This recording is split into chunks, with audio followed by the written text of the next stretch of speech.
السلام علیکم ورحمۃ اللہ وبرکاتہ نحمده ونصلی علی رسولہ الکریم اما بعد۔ آج کا سبق سن لیجئے۔ آج کے سبق کی سرخی ہے نیک لوگوں سے دوستی کیجئے، پارٹ نمبر 18۔ ایک قصہ سنا دیتا ہوں جس سے پتہ چلے گا نیک لوگوں سے دوستی کیا ہوتی ہے۔ حضرت زین العابدین علی ابن الحسین رحمۃ اللہ علیہ کو ایک مرتبہ ان کی باندی وضو کرا رہی تھی۔ اتفاق سے اس کے ہاتھ سے لوٹا چھوٹ کر اس طرح گرا کہ حضرت کے چہرے پر کچھ زخم لگ گیا۔ ابھی آپ نے سر اٹھا کر اوپر دیکھا ہی تھا، تکلیف ہوئی تو ظاہری بات ہے کہ آدمی کو جب تکلیف ہوگی تو تھوڑا ٹینشن بڑھے گا۔ آپ نے سر اٹھا کر اوپر دیکھا ہی تھا کہ باندی بولی والکاظمین الغیظ، قرآن شریف کی آیت ہے، غصہ پینے والے۔ حضرت نے فوراً فرمایا جا میں نے اپنا غصہ پی لیا۔ یہ نیک لوگ تھے۔ پھر اس باندی نے آیت کا اگلا ٹکڑا پڑھا، والعافین عن الناس، لوگوں کو معاف کرنے والے۔ تو حضرت نے فرمایا کہ جا تجھے میں نے معاف کر دیا اور اللہ تعالیٰ بھی تجھے معاف فرمائے۔ پھر باندی نے آیت کا آخری حصہ پڑھا، واللہ یحب المحسنین، اللہ تعالیٰ نیک کام کرنے والوں کو پسند کرتا ہے۔ یہ سن کر حضرت زین العابدین رحمت اللہ علیہ نے فرمایا جا تو آزاد ہے۔ یہ نیک لوگوں کی دوستی ہے۔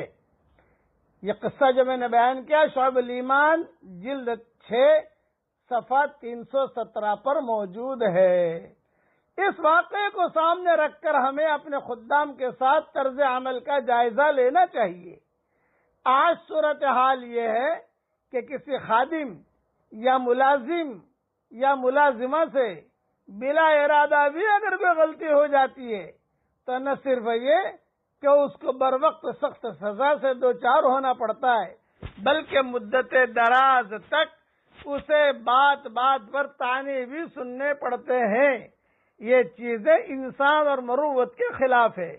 ایمان کا تقاضا یہ ہے کہ ایسے موقع پر جذبہ انتقام کے بجائے عفو درگزر سے کام لینا چاہیے اور دنیا کے نقصان پر آخرت کے ثواب کا امیدوار رہنا چاہیے۔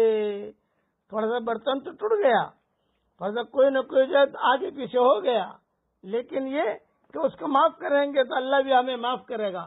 ابی ابن کعب رضی اللہ تعالیٰ عنہ فرماتے ہیں کہ حضرت محمد صلی اللہ علیہ وسلم نے فرمایا جو شخص اس بات کا متمنی ہو کہ آخرت میں اس کے لیے بلند و بالا محل بنائے جائے اور اس کے درجات اونچے کیے جائیں تو اسے چاہیے کہ اپنے اوپر ظلم کرنے والے کو معاف کر دے اور اپنے محروم کرنے والے کو عطا کرے اور تعلق توڑنے والے سے رابطہ قائم کرنے کی کوشش کرے۔ یہ حدیث جو میں نے بیان کی تفسیر ابن کثیر صفحہ نمبر 266 پر موجود ہے۔ حضرت سری سقطی فرماتے ہیں 3 خصلتیں جس میں پائی جائے گی وہ اپنے ایمان کو مکمل کرنے والا ہوگا۔ نمبر 1، وہ شخص جب غصہ آئے تو اس کا غصہ اسے دائرۂ حق سے نہ نکالے۔ نمبر 2، جب وہ کسی سے راضی ہو تو یہ رضامندی ناحق کی طرف نہ لے جائے۔ نمبر 3، جب اسے اپنے حق وصول کرنے پر قدرت ملے تو اپنے حق سے زیادہ وصول کرنے سے باز رہے۔ یہ بھی شعب الایمان جلد 6 صفحہ 320 پر موجود ہے۔ بہرحال قرآن کریم اور احادیث طیبہ کی ہدایت کے موجب اپنے ذاتی معاملات میں حتی الامکان غصے کے تقاضے پر عمل کرنے سے گریز کرنا چاہیے۔ اس کے خلاف کرنے سے معاملات بگڑ جاتے ہیں، بالخصوص میاں بیوی کی تنازعات میں طلاق تک کی نوبت آ جاتی ہے اور پھر بعد میں حسرت اور افسوس کچھ کام نہیں دیتا. اس لیے بہتر یہی ہے کہ شروع ہی میں سمجھداری سے کام لیا جائے اور نیک لوگوں سے دوستی کی جائے. یہ مضمون میرا یاد رکھنا، نیک لوگوں سے دوستی کیجیے.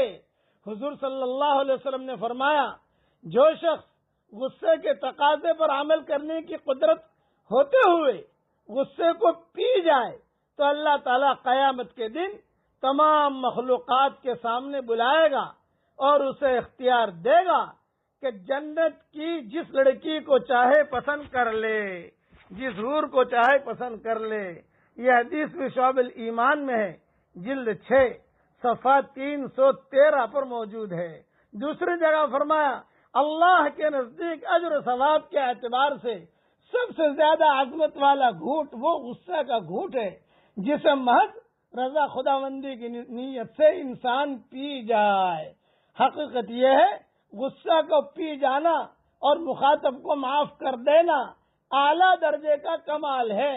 عمر ابن عبدالعزیز رحمۃ اللہ علیہ فرماتے ہیں، اللہ کے نزدیک انتہائی پسندیدہ اعمال میں سے یہ 3 اعمال ہیں.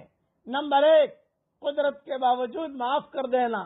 نمبر 2، تیزی اور شدت کے وقت غصہ کو قابو میں رکھنا. نمبر 3، اور اللہ کے بندوں کے ساتھ نرمی اختیار کرنا. یہ بھی شعب الایمان جلد 6 صفحہ 318 پر موجود ہے. اللہ ہمیں عمل کرنے کی توفیق عطا فرمائے.